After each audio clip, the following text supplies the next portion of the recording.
Welcome to Talksicology, brought to you by Recovery Unplugged, the place where we talk about all things substance abuse, recovery, and mental health, with guests offering varying perspectives and viewpoints. Hosts Joseph Gorordo and Jason Cabello share about their addiction and recovery and other serious subject matter through lighthearted yet candid conversation. Welcome to Talksicology, your one-stop shop for insider information on the restaurant industry, where all the best after parties are, and how to avoid doing dishes. After parties? Yeah. Our guest today is restaurateur, Miss Skye Hilton. No, I'm just kidding. No. That's not it. No.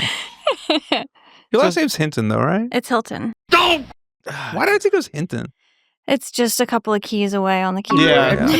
It's Simple a common mistake. typo. It's I think fine. we've only met like once, briefly, for like 30 seconds. We shook hands that one time. Yeah. Yeah. So This is cool. only the second time But y'all... we've been friends on Facebook, and Yeah. there's a lot of overlap. a lot There's of connection. enough overlap Yeah. for it to be like we know each other. Yeah. But we don't really know each other. So Yeah, this is very exciting. time to get to know each other. Skye Hilton, artist, recovery coach. What else am I missing? Business owner. Business owner, Yeah. Creative. creative person in long-term recovery. I heard you run a really good group about like colors. I literally just did a color group today. Really? Who told you? Oh, I know. Yeah. I know. Yeah, you know. I do run a really good group about colors. That's the group I ran like 30 minutes ago before Yeah. I got here. Tell us about it. Yeah. What does that look like? 'Cause- Color is language. Yeah. There's this stuff, it's called Color Aid, and I had to buy it when I was in school. So I went to school at Pratt Institute, pursued Ooh. an Ooh la illustration la. degree. Yes.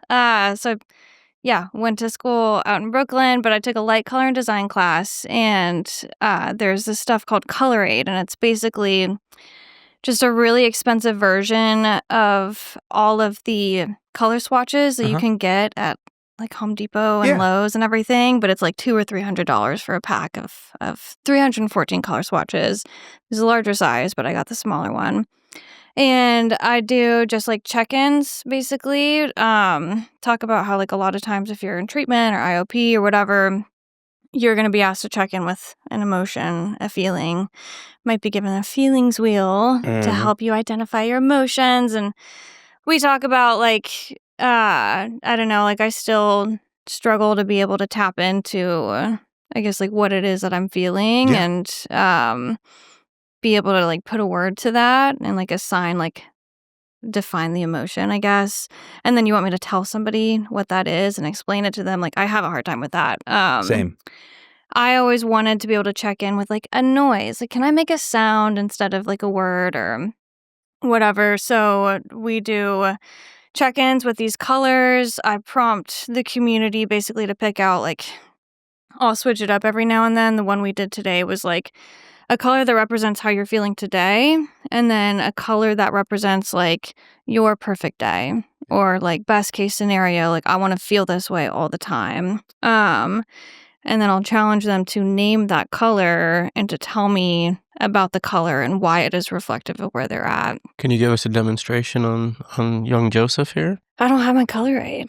I like this though because like I've done not specifically like color stuff, right? But I remember like when Brene Brown was first a big deal and like we were talking about shame a lot in groups, and there was this one activity of hers where it was like, you know, what color is shame? What does shame taste like? What does shame smell like?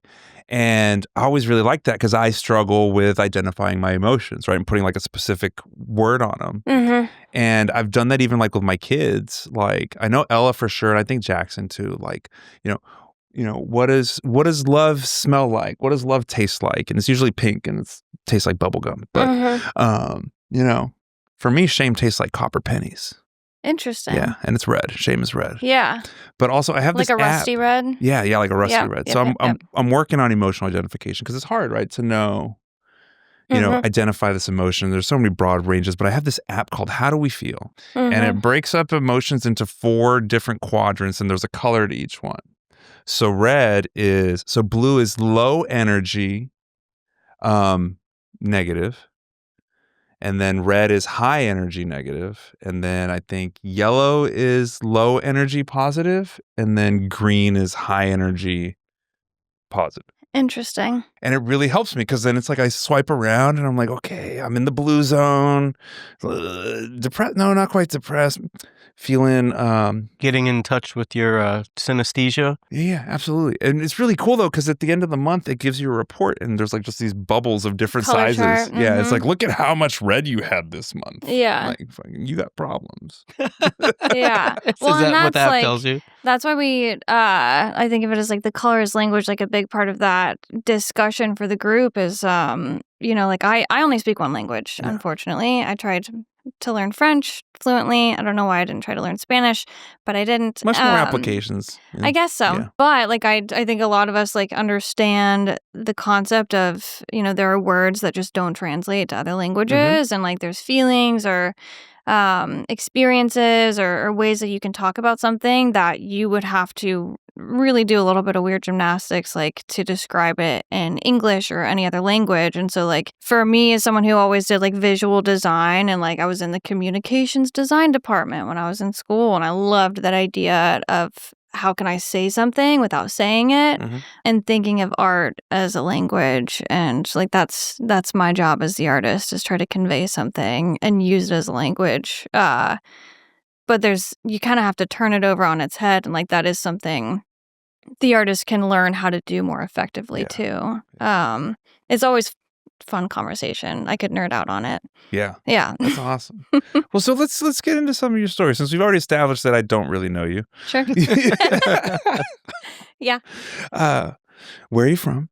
I'm from here. I'm from Austin, Texas. Oh, Austin, born and raised. Where'd you go to high school? I went to Westwood High School. Okay. Yeah, so I grew up in like super North Austin, like on the edge of Cedar Park, basically. Okay. Yeah. Right on. Yeah. Westwood is right off of Mellow Meadows? Is that the street right there? Yeah. Yeah, I went to Grisham Middle School and I went to Westwood High School. Right on. Right on. Cool. I was born here, but I did not grow up here. Yeah. So I didn't go to high school here. But yeah, my sister-in-law lives right there at those apartments. Yeah. So that's how I know the exact street. Nice. Yeah, that was a weirdly specific street to list. Usually it's like Anderson Mill and 620 and that's where Mellow Meadows, because it's a very Austin name, right? Like, what should we call it? Meadows? Make them mellow. Yeah. I assume you did lots of drugs and or alcohol. Yes. I would say that I did. I identify as a heroin addict, amongst other things, but that was kind of the biggest thing was I liked opiates and I liked heroin and I think was definitely in the fentanyl area. Like towards the end of it, that's really all it was. What year did you get clean? 2021. So yeah, I mean, I can rant. You want me to just kind of rant a little bit? I mean, well, let's get you started on like where you first started dabbling, or where you, like Joseph likes to ask, the ism before the ism, right? Like as a kid, where did you start to find that you maybe were a little different than people and didn't quite relate? Yeah, I mean, so it is a big part of my story for sure. Is I remember even before, like I started smoking weed when I was like 12 years old.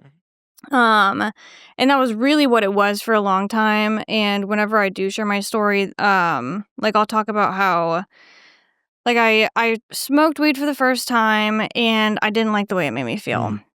I immediately was like super anxious, like, oh my God, I'm going to get in trouble. And I had to go home and like hide it from my family. How do I stop this feeling? Yeah. Like, did you get like the paranoia? Yeah. And like, I'm going to forget how to breathe feeling. Yeah. I was like, everybody's looking at me. And it was so uncomfortable. And yeah, I did not like the way that it made me feel. But I did like that it changed the way that I felt beforehand. And like, I don't think I obviously didn't have the words to like connect to that and what that actually meant at the time, but hindsight it's like, oh yeah, like I did not enjoy that, but from that moment forward I think my life split into two. Everything afterwards was me trying to figure out like how can I do that again, and like I don't like this feeling, but it is better than whatever it was before, right? And so like even before substances and whatnot, like I struggled with self-harm when I was younger. Like that is something I identify to be in recovery from as well.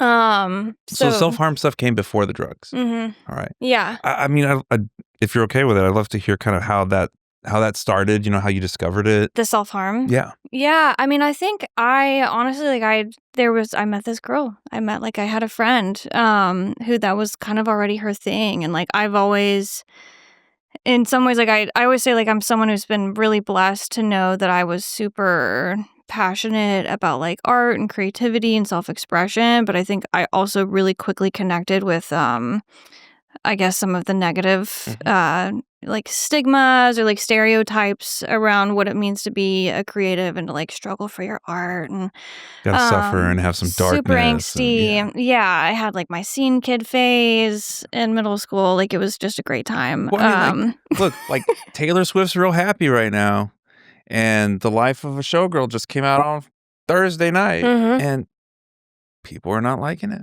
because she's too happy. So I mean, you can't be too happy. You got to be careful with that one.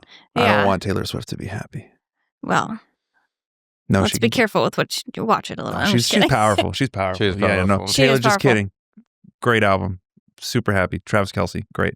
But yeah, I mean that was I think earlier on, like the signs were there for sure. Like I can look back and be like, oh yeah, of course we ended up going down this way, and it was definitely, I guess, like on the substance use front, like that was a slower progression at first, but I don't know. I was kind of like I was a little stinker. Yeah.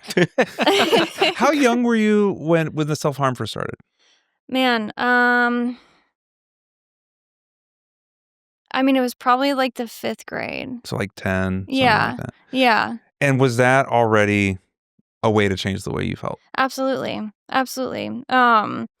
Yeah, and I definitely like I know that also was not something. I wasn't like trying to kill myself. I don't know if there's like buzzwords I can't say or something. Yeah, it was definitely something to like change the way that I felt, and I think I did have kind of this like fantasy in my mind of like, oh, if somebody, like, I'm gonna hide this, but if somebody finds out, what would they do? Yeah, it would be mysterious and intriguing, and yeah, there was a lot of angst in it, and I think some real just like.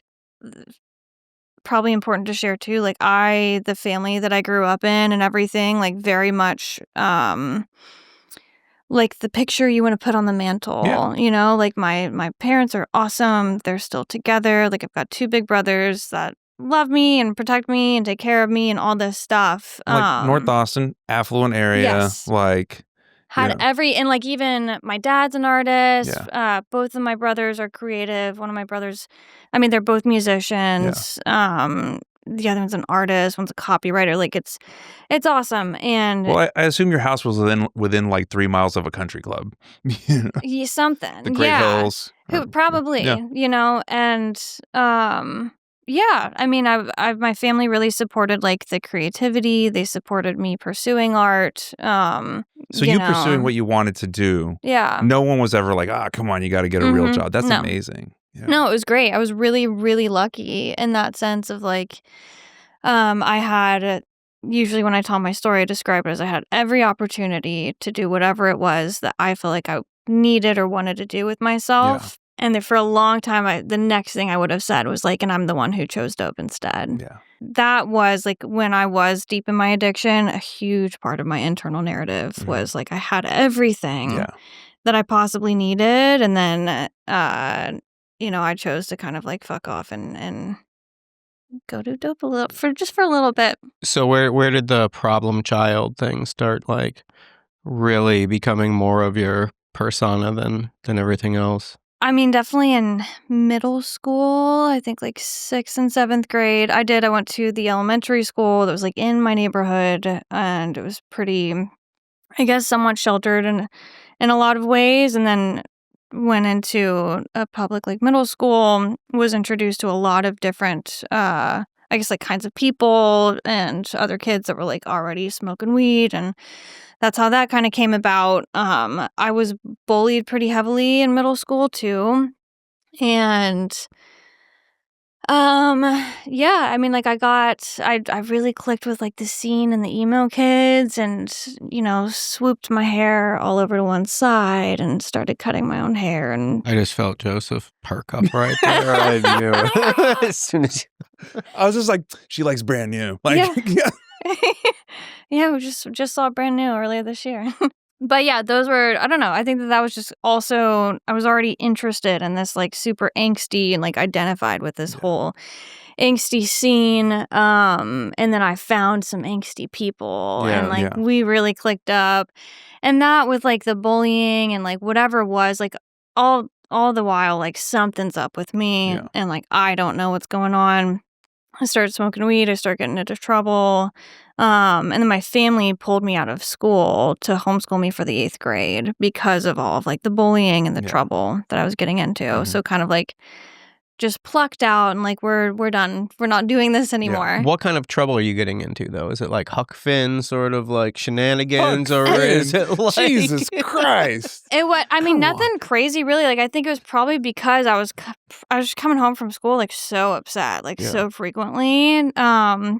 Not like any like legal or even really getting pulled into the principal's office kind of stuff, but just like. So it was more like they were pulling you to take care of you as opposed to like, you're fucking up. Right. It wasn't a consequence. It was like, we are going to protect you from this. Yeah.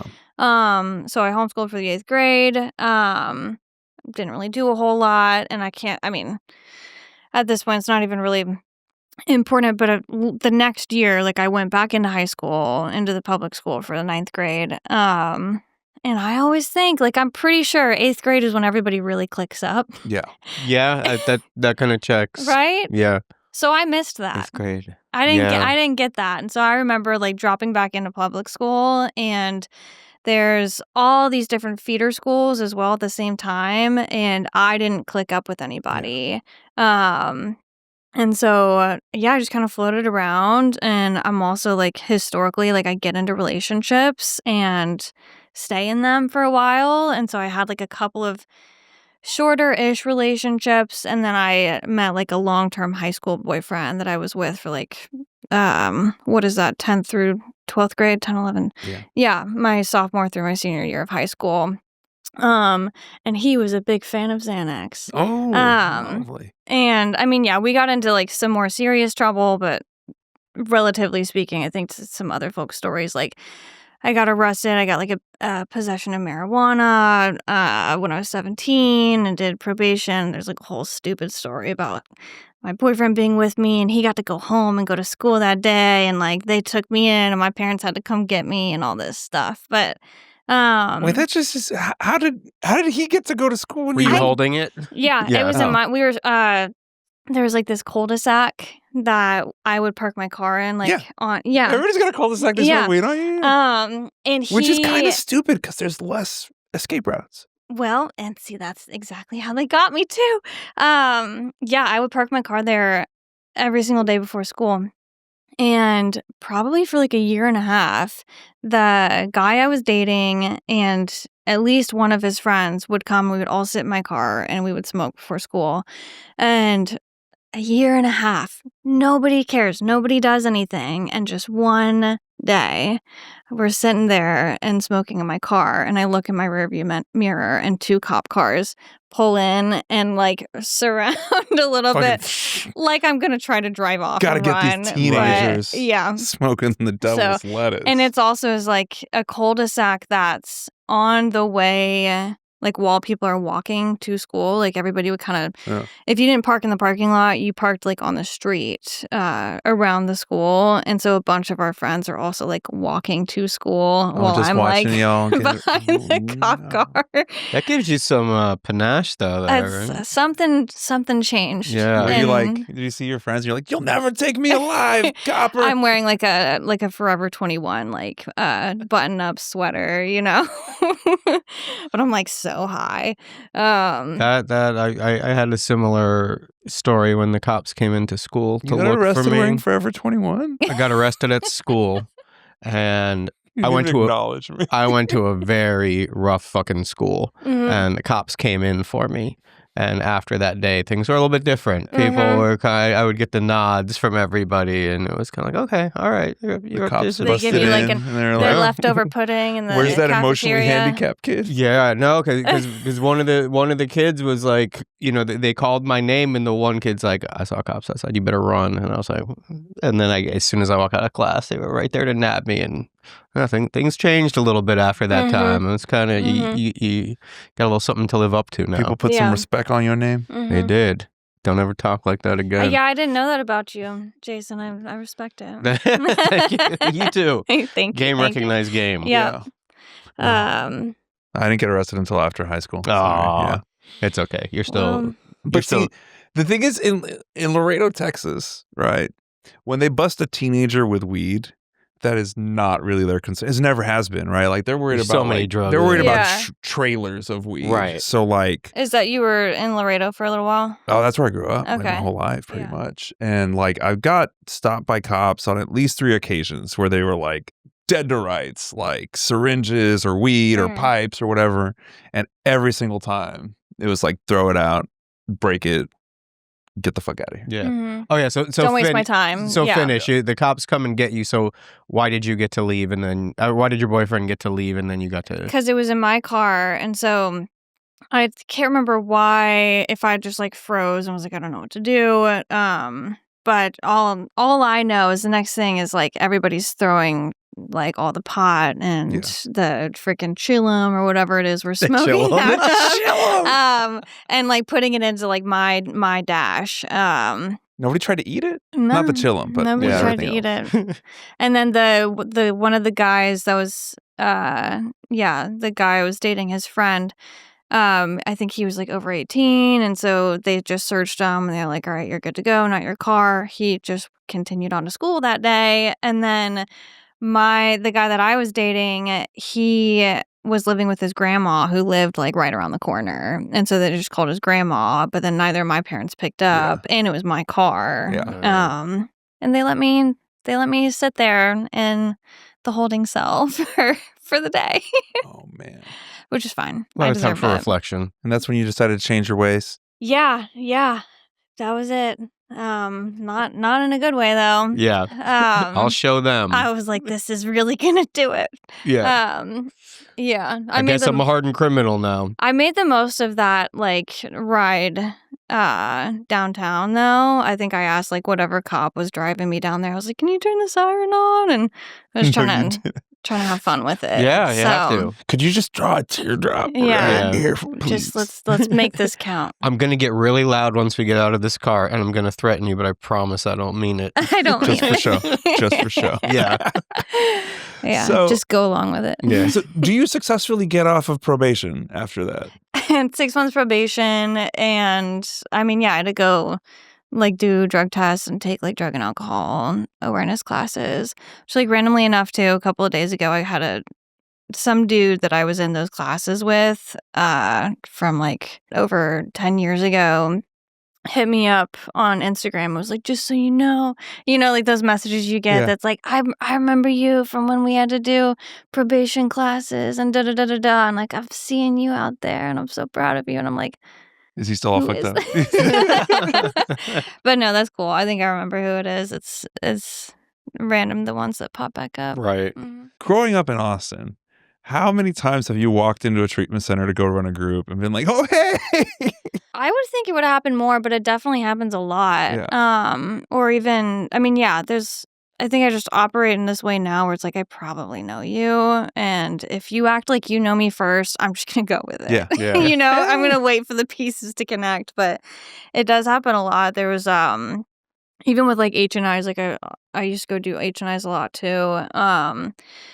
And would see like dudes from high school and everything. And it's always like never really the chicks. But I also, I went back into high school and everybody clicked up in the 8th grade. I didn't really I didn't make a lot of friends. Yeah. So people think I have friends. It's not. It's not what you think. It's a facade. But you're so I switched schools around 8th grade, and it was like this weird time in history. It was quite some time ago, but it was like all my skater friends like quit skating to like join a gang. That's why I like went away from somewhere and came back, and like everybody all of a sudden was like, oh, we don't skate anymore. We're like gang banging now and shit. And I was just kind of like, and then I moved schools, and it was took a gap year. Yeah, exactly. So people changed after Vietnam, Jesus Christ. After Vietnam. Desert Storm? Yeah. Actually, it was Desert Storm. When did you start to get real fucked up?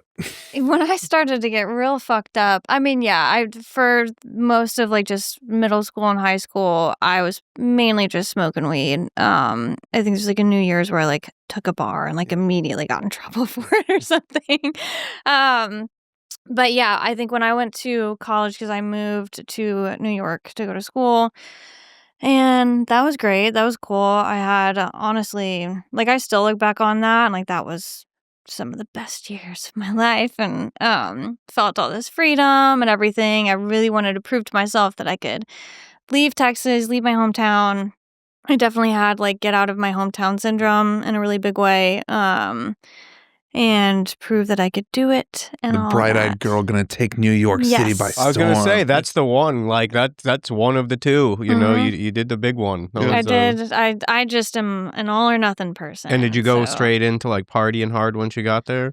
I was never a partier. I was always like, let's have an experience with this, like by myself for some reason. Okay. Like even first time I tripped alone in my bedroom. Like you watched like The Wall. I listened to Pink Floyd for sure, and just like laid in my bed with a big old bag of markers and a bunch of paper, and just for like 12 hours, I just drew. Wow. It was great. I had a great time. I'm not gonna lie. You know, I see why you and Gabby get along so well. You guys are just that sort of like, yeah, I'm just going to do a lot of drugs by myself. I'm just going to go. I want to have this with myself. Yeah. You know? Yeah. So when I went to school, I quickly was like, okay, where do I buy weed? I also, at this point, I think is significant, I was learning how to hula hoop and do all of like the hula hoop dancing things, and that was super fun. And with that comes a lot of things like Molly. Yeah. You wanted to hula hoop to go to festivals. Yes. Yes. And so I figured out where I was going to buy weed. I figured out where I was going to buy Molly. And then fast forward, I'm selling weed. I'm selling Molly. Pretty much like the campus plug. Yeah. Not to toot my own horn, but, you know. At Pratt, too. At Pratt, that's you know.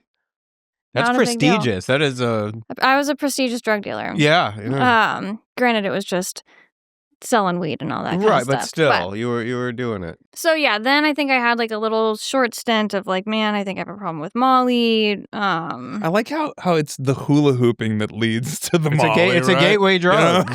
I just think it's important for anybody out there. Yeah, that's thinking about getting into hula hooping. Yeah. Had you stayed with just the hacky sack, it probably would have just been weed and maybe like a bar here and there. Yeah. But you get into the hula hoop, inevitably. Then things Molly started to get fentanyl. Yeah. I mean, so for PSA for the parents at home, right? Exactly. Don't let your children fall victim to hula hooping. Slinging poi, is that what, right? I don't know that they sling it, but that's cool too. Swinging? Is that the devil sticks? No, it's the balls on the end of the strings. Oh, that's... yeah. Or if you're... Gloving? But they call it tutting. Right? Like, yeah. Is it tutting? I didn't know that. Yeah, there's like competitions and stuff. Yeah, no, people are really into it. No, people are fucking stupid. I'm sorry. Just kidding. I'm sorry. No. I don't know if you guys know this, but a gateway into poi is yo-yoing. Really? Mm-hmm. I could see the evolution. Look around the world. Yeah, walking the dog is no longer safe these days. But yeah, that was kind of a lot of, I think I associated my mind with like the places that I started. I was just attracted to all these different like places, people, places, and things. Yeah, you know, that was kind of my instinct. Was I very much have this nature even to this day of like, okay, but watch me, you know. But it seems like the through line here is even like if you're going to festivals and doing that stuff, but you're hula hooping, you're still kind of in your own world. You're not really partaking with the rest of the group. You're in this one in your confined little circle. Yeah, because everybody gets away from the hula hoop people circle. too. Yeah, you're not part of the sacred circle. The sacred circle. Yeah. But no, so you're still like you're very introverted, but around a lot of people, but you can still keep them away. Exactly. And then, so you... It's a great visual. I think in that video with that little girl in the store, have you ever seen that one little girl who tries to hula hoop and then... Oh, yeah. So then you graduate from Molly to opiates. or you're playing around with opiates lightly? Yeah, I mean, because I was selling drugs for this other dude who, like, I probably should have known at the time that he wasn't the coolest person that I thought he was, because he also had gone to prep, had graduated, like, 3 years later and just moved into the apartments right across the street. So it's like, when are you gonna actually leave college? It's like the restaurant manager. It's like the restaurant manager. Yeah. But When are you gonna quit working at Bennigan's? I think every time, like, he would have something other than just, like, Molly, like, that's when I started to try other things, and got, like, a different taste for things and whatnot, and even though I was, like, I guess, like, experimenting is the word with, like, opiates and Xanax, like, I think I was kinda doing bars. I was also in school, and so, like, the whole thing where it's like, "Oh, I'm gonna take an Adderall to write this art history paper," or whatever. Until my junior year, like, my relationship with drugs was, like, smoking and selling weed, doing Molly and, like, going out. Never really been a big drinker, but definitely, like, if I go out and I drink, like, I'm gonna black out. Yeah. So the only way to do it. It's the only way to do it. I don't know. That's how I know that I have a problem is like, it doesn't make sense to me why somebody would drink and not want to get drunk. Like, why are you drinking That's if the you're point. not trying to Yeah. get drunk? It doesn't make sense to me. People do that. I don't get it. See, when I worked in restaurants and people would be like, Just a glass. they'd leave like a half a glass of wine or even like, and I'd be like, Yeah. you're not gonna. Yeah. Makes no sense to me No? either. It doesn't compute. Or one beer. And it's like, Yeah. what the hell are you doing? But yeah, no, I think when things started to, I guess, kick into high gear for me, I got into a relationship with this guy who was the person who, like, really introduced me to, like, the good opiates. Yeah. So, and yeah, What was your first experience with the real opiate high? What exactly do you mean?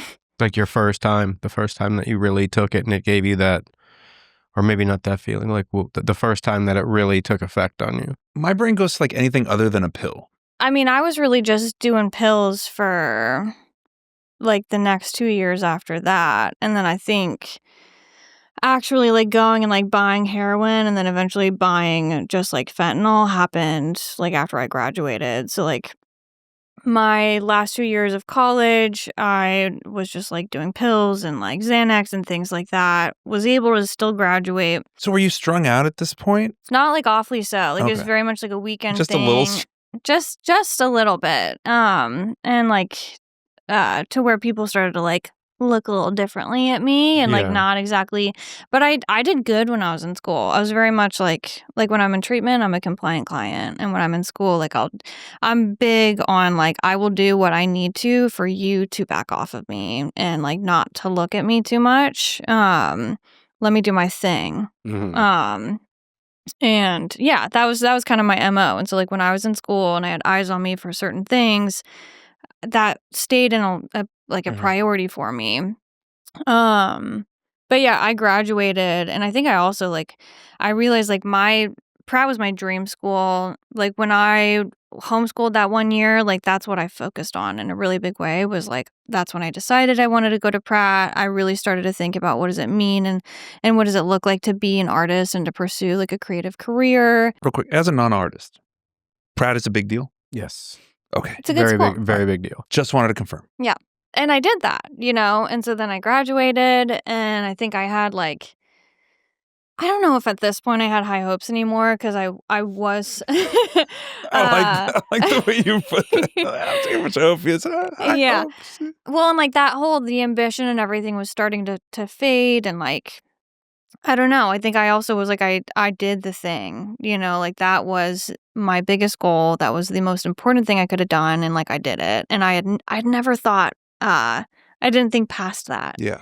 And so I also had started like using more and at this point I'm doing like the press blues and everything and like that's my priority.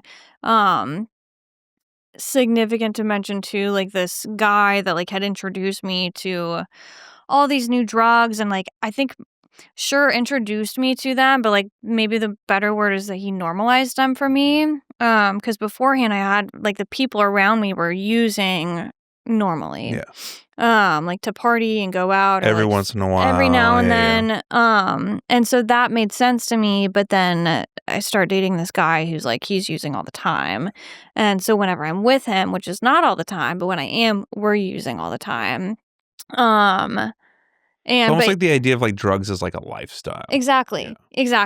And he worked in music. And so then I get introduced to like the underground SoundCloud scene, and he was like a producer that worked with all these artists that I also really liked and was like the coolest thing in the world to me at the time. And now I have this opportunity because I grew up playing music a little bit too, and like played guitar and piano and would write music, and it was very much just like a hobby of mine, something I love to do. And now I have the opportunity to do it. And so he's like, oh, like, I think that was like the pickup line when we first met was like, you have such a great voice. And I was like, okay, I could make you famous. Yeah. But yeah, I mean, that was very much like the lifestyle that he had introduced me to that I really, really liked. Like I could get high. The people around me also want to get high, and they probably also have drugs already. And I can be this version of myself. Like, yeah, I liked that version of myself at the time. And people gave me a lot of like, I think because I was also like a really small, like honestly, like small white girl in these specific places, like in Brooklyn, New York, and doing these things that were maybe not like shocking. That feels too dramatic of a word, but it was kind of like, the fuck are you doing here? You know? And like, I love that. Yeah. Like kind of like I'm a badass. Yeah. Like that's the sick part of me. Like I feed off of that. And I took it and I ran with it. And so I also then like, I graduated from Pratt. And at this point, in my mind, I'm like, I'm staying in New York. For some reason, this is still like a little blurry to me, but Could be the drugs. I mean, that's what they say. But yeah, my family was not like, it's not like I don't think that they hated that I was going to stay in New York, but they were like, if you were going to stay in New York, we're not going to help you stay in New York. And like your options are you can come back home and we got you and like, let's figure this out, or you're on your own. Because they had been helping me financially. And it's like, you're a grown up now. We got you through college. Probably a healthy thing. Yeah. In my mind, I took that as a big like, fuck you and all of your decisions. Probably the addiction that was like growing stronger inside of myself, saw that as my opportunity to be like, I'm going to create the biggest wedge between us. I think also just like, addiction, like, I don't know, I like extremes, right? And you were talking about earlier how like they were super supportive of everything always. And it's almost like the first time they were like, yeah. You were like, how dare fuck you? Y'all. Yeah. Done. So you hate me, right? Yeah. You're telling me you don't love me anymore. I'm out of the will. Exactly. You don't support me as an artist. Yes. Yeah. But no, like it's funny, but like, I don't know. It's real. I interpret criticism, especially from someone that like I care about, as like the truth, and I magnify it. Right? Like everything is, you fucking hate me. Right? Every mistake is, that's it. You hate me and you've been thinking this the whole time. Yes. Yes. You finally showed You're thinking about it right now. Y'all got some fucking problems. Jason's like, just before the I don't show, feel that way. Before the show, Jason told me that he hated you. I know. I thought so. Yeah. No, but it's crazy how we do that stuff. Like I can look back on it and really point out these moments, and even what's interesting today too is like working, like I am a recovery coach and I get to work with other people in all different stages. And, like I never want to project my experience. I'm really big on being like, hey, this is what it looked like for me. Like that's a huge part of my job, I think, is saying like, let me tell you about myself a little bit and tell me if it resonates or not. But being able to share with somebody like, hey, like I am hearing a part of my story and your story. And like, just in case there is a little piece here that's like, I think a big one is like the family in trying no longer to like enable, or like, I'm going to let you have the opportunity to sink so that you can learn that you can swim and like all that stuff. Like, I think a lot of us interpret that as you hate me, you don't support me, and you're abandoning me. So you don't get that? I get it in a different. I could definitely relate to what you're saying, but to me, I feel more like personal attacks, but it's not like. Okay, all right. Mm-hmm. So you're healthy. We get it. I don't know about that one, Joseph. It's different. I'm definitely not healthy, but we might just have different isms. Yeah. Yeah. No, and I think that's the thing, right? Is like being able to look back on it and be like, oh, this is really like I don't know that I ever saw a day where I would be able to reflect on that time and be like, you guys really did nothing wrong. Yeah. Like I lived in that belief for so long of like, y'all want nothing to do with me. And it was a huge part of, I think, what was pushing me forward. And I've even had conversations like through the amends process and like other conversations with my family. That's like, what did we do? And I'm like, you didn't do anything. Like, I don't even know how I came up with this. That's a big turning point. Like, how long do you think into your recovery that you started to see that? Like, oh, maybe I misinterpreted this whole thing and made shit a lot harder on myself. Because that's one thing that I do totally like where I relate to it. It's like, I know that I am the one in my own way, like no matter what. And then to put that on, once I figured that out, I was just like, oh shit, like I caused a lot of this and still, and I think a lot of it, all of it. But no, but that's, I still, that's why, 9 years clean now. And, thank God I got to the place of the honesty, open-mindedness, and willingness. And a lot of that was open-minded to realize, like, I don't have all the answers.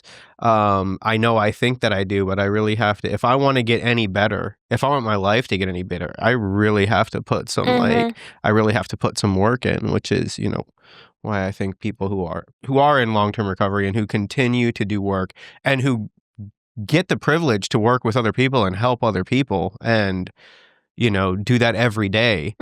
It's like, for me, it helps me a ton.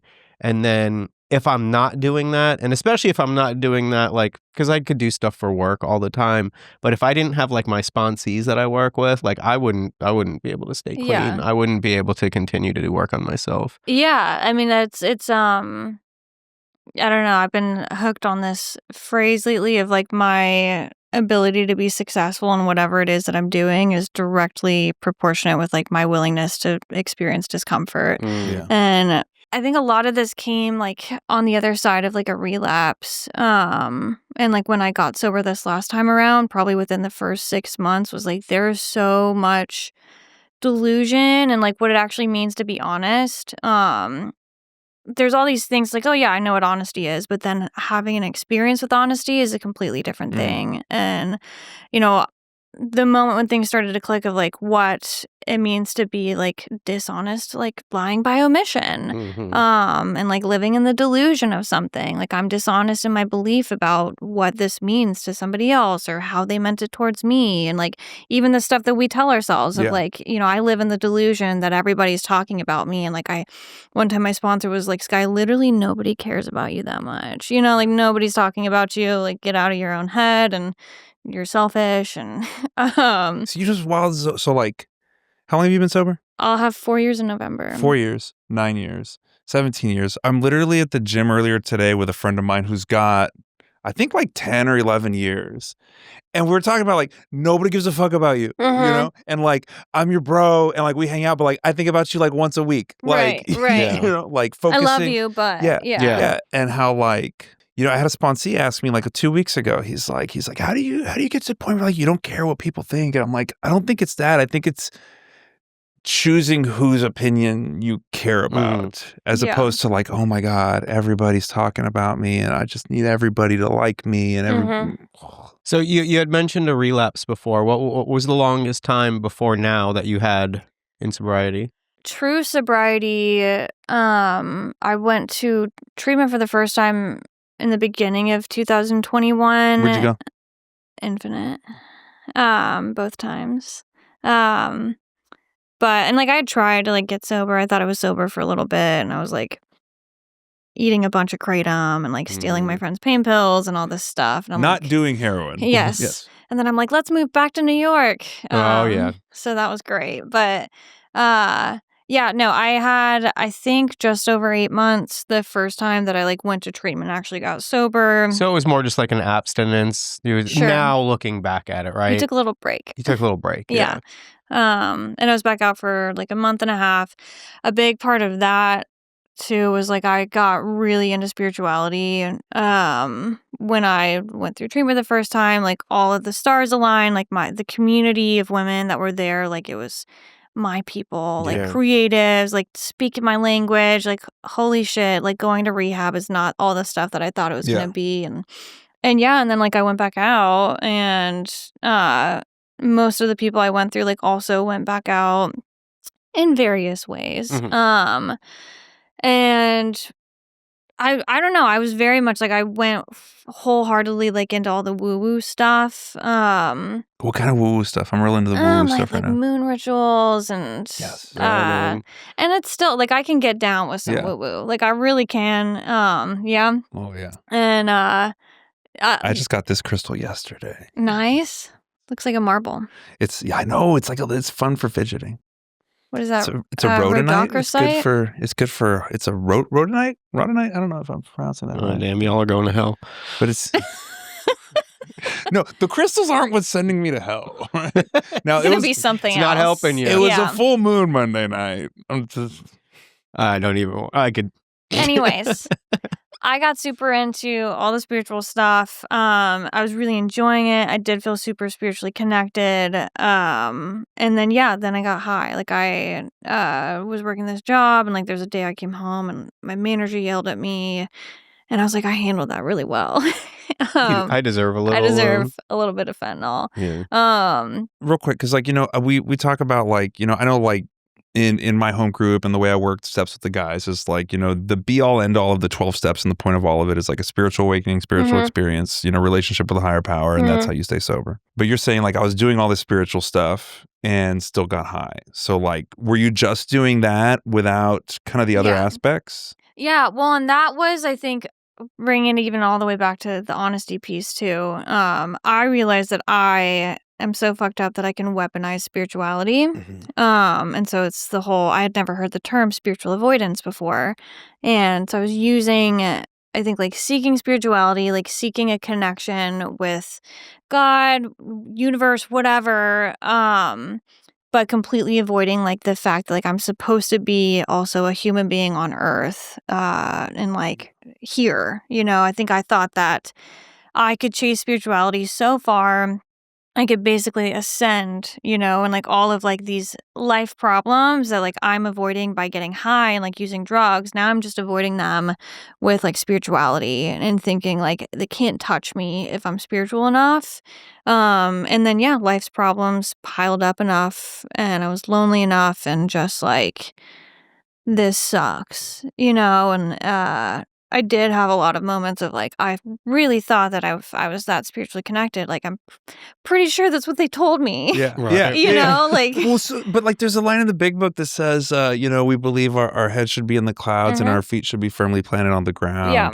And like that idea of like, if I'm up here, right, how can I be helpful to you down here? Right. Well, and that was, I went back to the same treatment center, and I think it was like super humbled. I was pretty embarrassed. That first time I went through, community was great. Second time, no shade, not my people. Yeah. And like it was such a different experience. However, it was. And this is, it was the time that worked. And like I think I had to really get honest with myself about what it was that I was avoiding. I've had a really hard time just like accepting that I have to grow up and like be an adult, and like finances I think is always the best example. It just represents something to so many of us. I just want to slide off a chair just hearing the word. Yeah, about finances.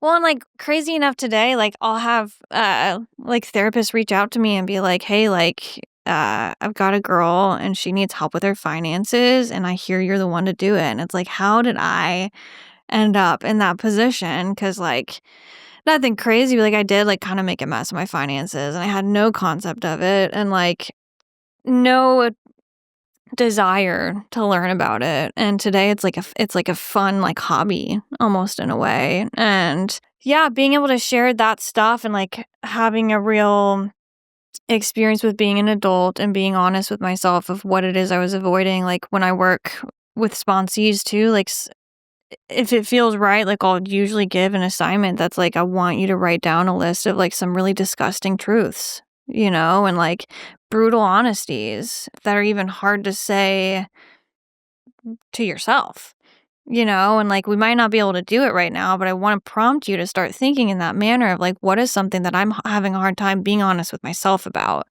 And sometimes that shows up like in your relationships and family dynamics and work life, like in your sobriety, and like what would it look like for me to just say those words out loud and at least like lose a little bit of their power, if I can at least acknowledge first and foremost to myself that like I'm showing up like shit here, or I don't actually really want this thing that I've been chasing after, or whatever it is,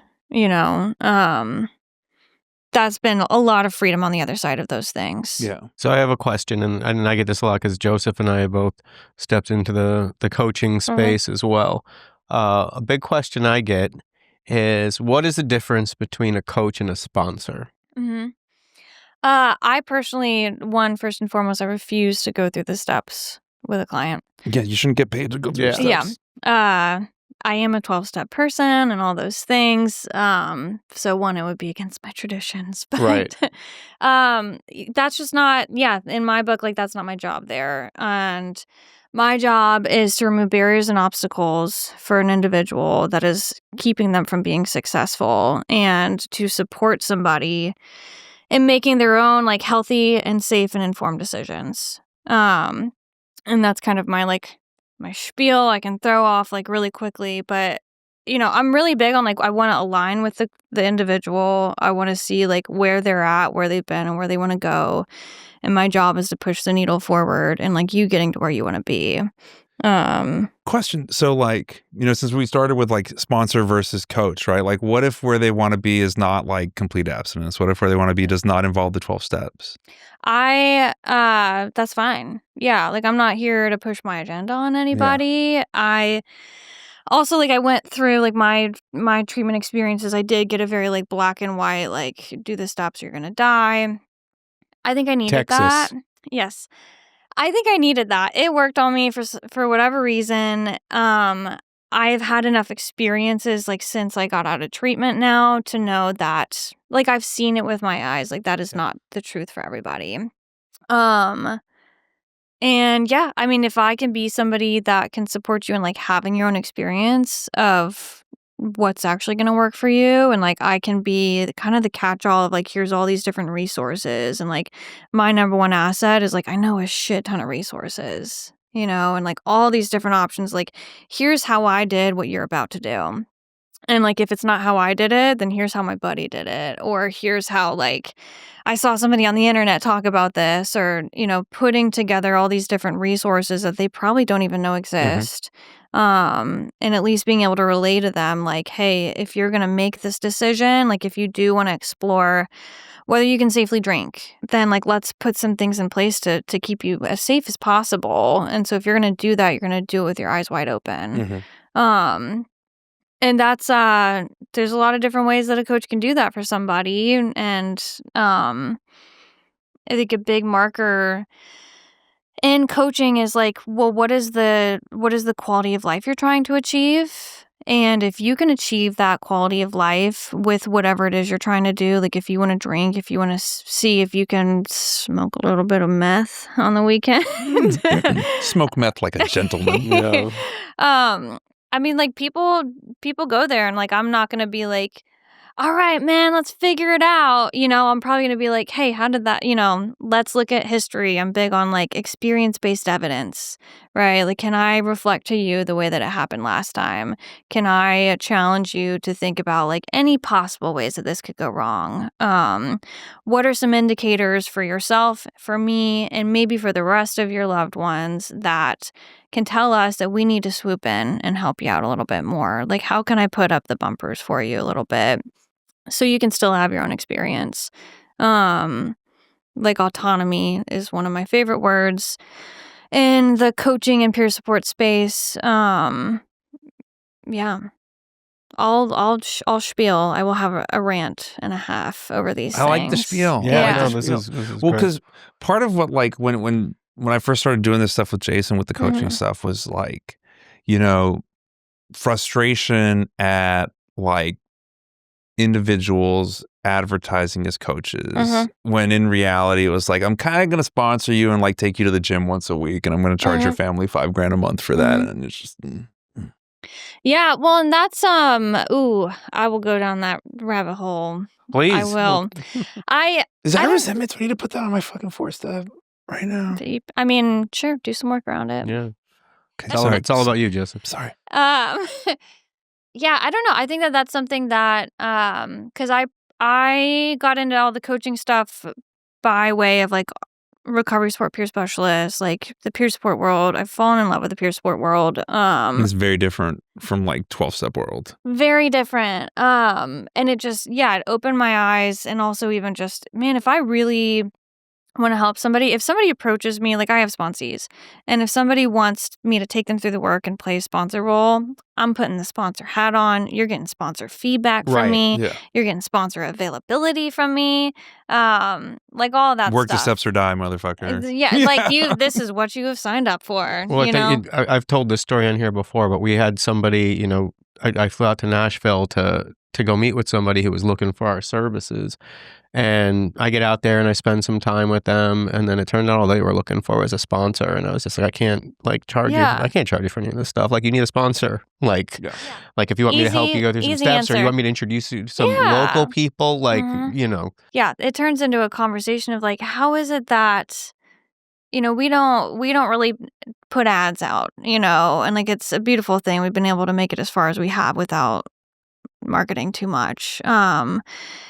But there's also been times like I'll encounter that same situation where it's like, hey, you need a sponsor, you need a good sponsor, and I'm sorry if you've had a bad sponsor before, like whatever, but I don't know how you've made it this far without somebody telling you that you just need a sponsor. Right, yeah. You know, and like, man, like that's an indicator to me that like we can all be doing a better job of like, I guess just like informing more people. Like we're resource brokers in a big way, you know, like it doesn't sound like a great thing, but it's like, I'm here to put a resource in front of you, and anything beyond that, like. There's this ethical concept that is often misaligned from business, right? And it's like that idea that like a client should get treatment at the lowest possible appropriate level of care for them, which for a lot of people is like, go see a therapist, get a coach, you know, maybe do IOP, right? But from a business perspective, right, you know, detox and residential, PHP and IOP, like they're in that order of financial benefit, right? So a lot of healthcare facilities, and this goes the same for hospitals too, is like, you know, what you need is the most expensive thing, you know, and sometimes it's not, you know, and I think coaching is another opportunity to like, you know, let's say someone got out of treatment, they were doing pretty good and they had a slip, you know, it's like, no, like we don't jump back to fucking surgery, right? Right.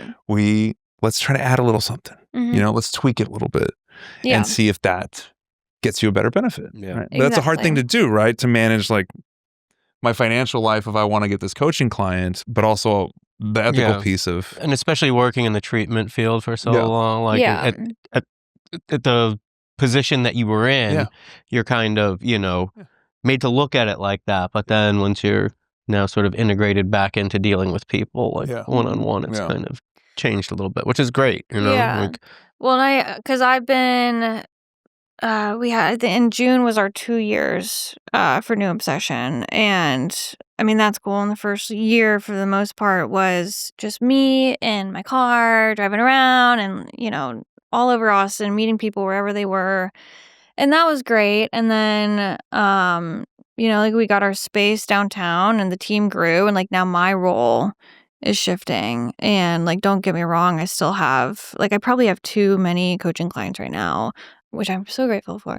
But, you know, and I also have like teams that I'm supervising and like other coaches. And that's been like a whole new layer of like passion and fire within the same realm has come up of like, man, there are a lot of coaches that are having that same question of like, what does a recovery coach do? Right. You know, and like there's a mixed bag, and I don't even know that that's necessarily always like a bad thing. That like, yeah, people work in different ways, and even with some of the coaches on our team, it's like, here's the way that I do it. And honestly, here's the way that is like the new obsession pathway. And like, we're developing all of that stuff. And at the same time, like, I want you to have your own voice and I want you to have your own style. Like, you're not me. So sorry.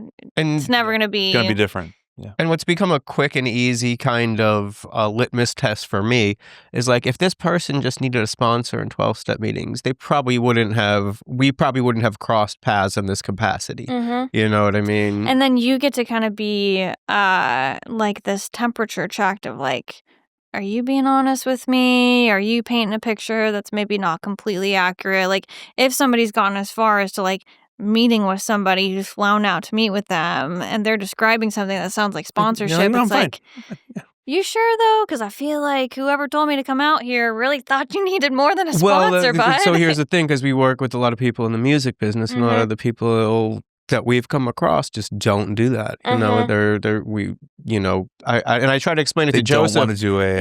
They don't want to do it. I told this to Joseph, and he was kind of like, dude, are you sure? And I was like, just come to this conference with me, and you will see. And he was like, holy shit, you were right. None of these people want to go anywhere near a fucking meeting. Is all. And that's a whole other thing too, is like, we're like, I'm really big when we bring on like a new client, and like I make sure we ask boundaries, you know, like up front, like what kind of boundaries or expectations do you have?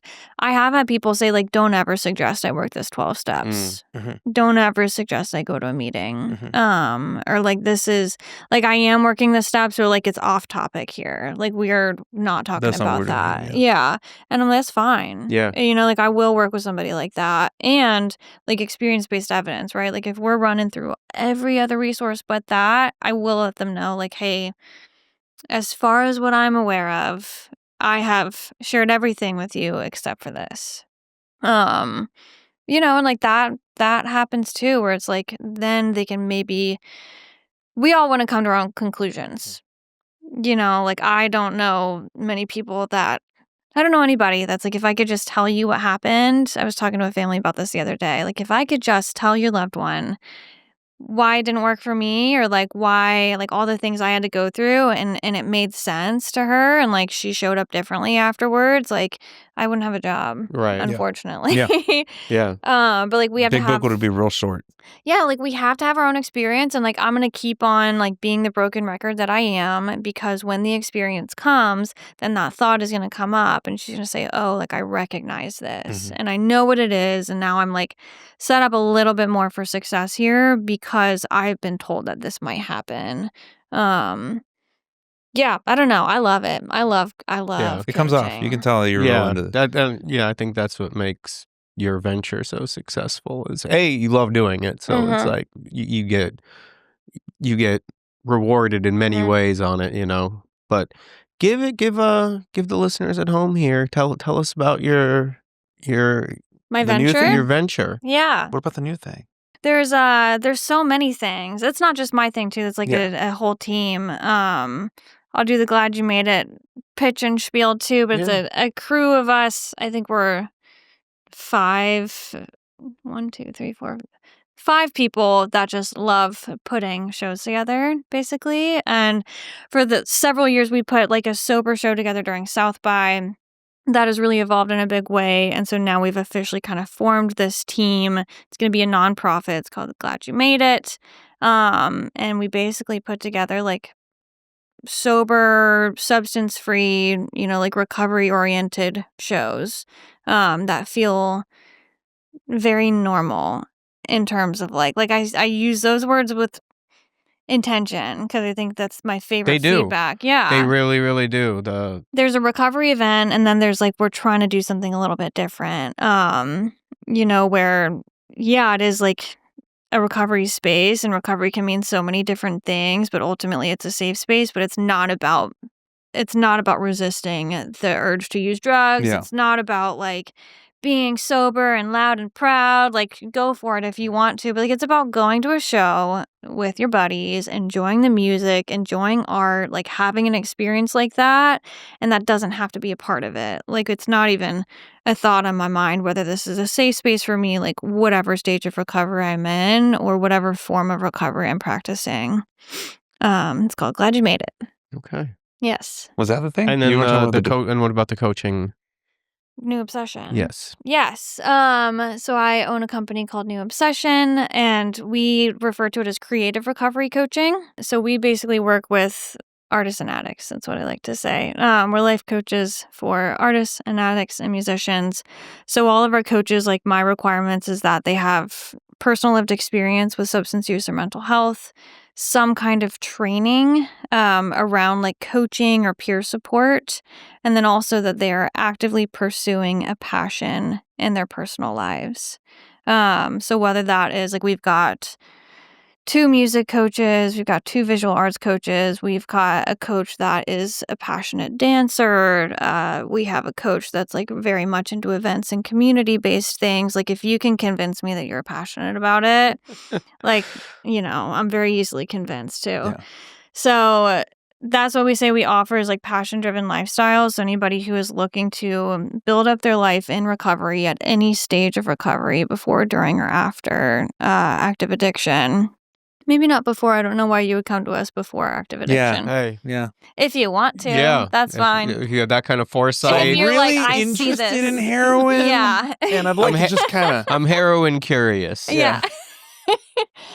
But that you get the point, right? Like any stage of recovery. But if you're trying to take like that piece of like, I feel passionate about it, I feel purpose driven here, like we're looking for that thing that's going to connect you to like, why should I care about staying sober or staying like in recovery and pursuing these things? Like, what is it? Even if you don't know what that thing is, what the passion piece is, like we're here to help you find the thing that's going to connect you to your reason why. Why you're going to keep doing the hard work, why you're going to keep practicing discipline, showing up for yourself, coming back around. That's what we're all about. Right on. Well, we have some gifts for you.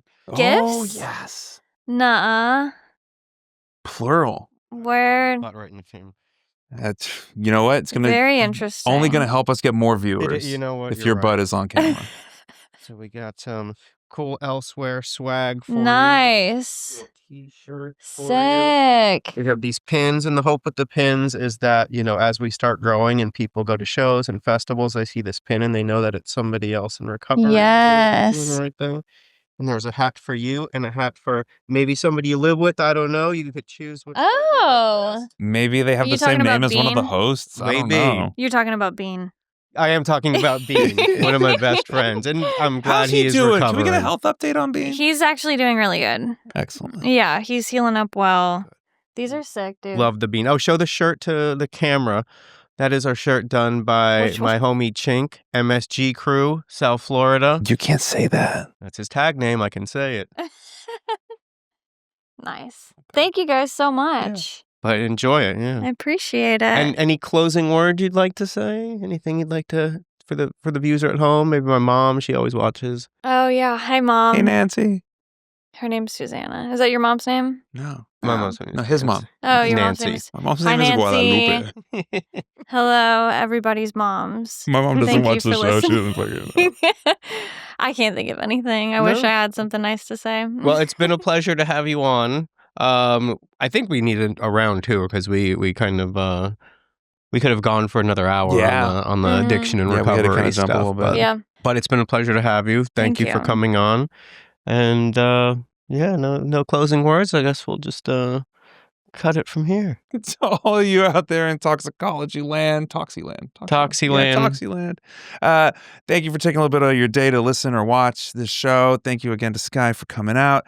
Don't Skye forget- Hilton, not Hinton. Yeah, Yes. fuck, I don't know where the Oh, fuck that I could got be it. your nickname. Skye, Oh. not Hinton, Hilton. Yeah, There I was like yeah. a famous chick. There was like a singer. Anyway, never mind. We'll Google it later. Yeah, right. Don't forget to like, follow, share. Don't forget to tell your friends, tell your mom, tell your cousin about how great this show is. Oh, my mom already knows. Yeah, absolutely. And as we like to say here, life is not a problem to be solved. but an experience to be had. You heard- Shout out to Canadian Frank.